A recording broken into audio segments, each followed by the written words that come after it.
Welcome to ETH Daily, a daily briefing on the latest in Ethereum. Here's your latest for Thursday, March 12, 2026. A trader loses $50 million due to high slippage while using the swap widget in the AAVE frontend. Ethereum client teams remain split on the Higota consensus layer headliner, and BlackRock's staked Ethereum ETF goes live. All this and more starts right after this message.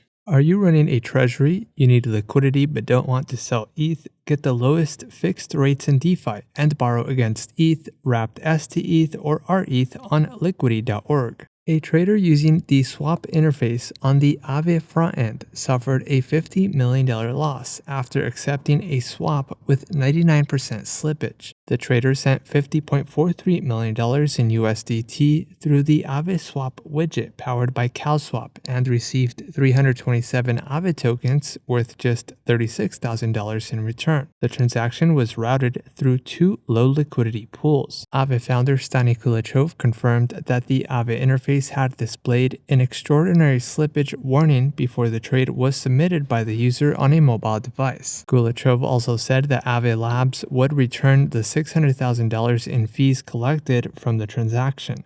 CalSwap stated that there is no indication of a protocol exploit, although it's unclear why the CalSwap solver didn't use the optimal swap route. According to Arkham analyst Emmett, an MEV bot paid block builder Titan Builder 16,927 Ether worth $34 million as a bundle priority fee for the transaction inclusion, while the MEV bot operator capped about $10 million. DEX aggregator LlamaSwap protects users from extreme slippage by automatically disabling the trade button when such a swap would execute. A prior version of AAVE's swap widget also included a slippage hard limit.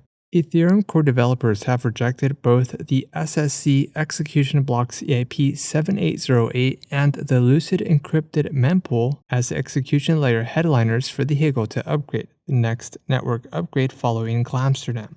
Lucid encrypted mempool can be considered for the iStar fork slated for 2027.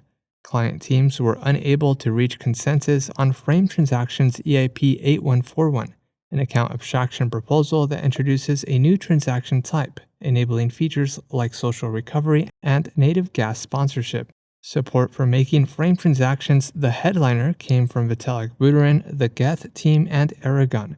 The Besu and Reth teams favored proceeding with no execution layer headliner, while the Nethermind team remained split on the issue.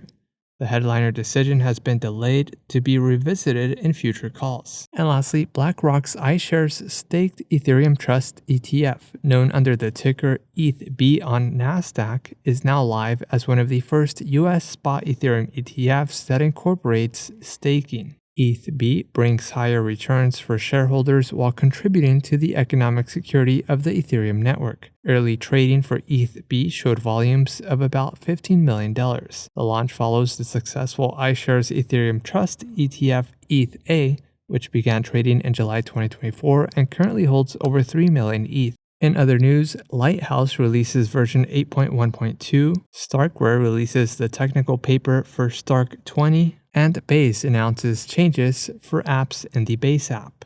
This has been a roundup of today's top news stories in Ethereum. You can support this podcast by subscribing and following us at ETH Daily. Also subscribe to our newsletter at ethdaily.io.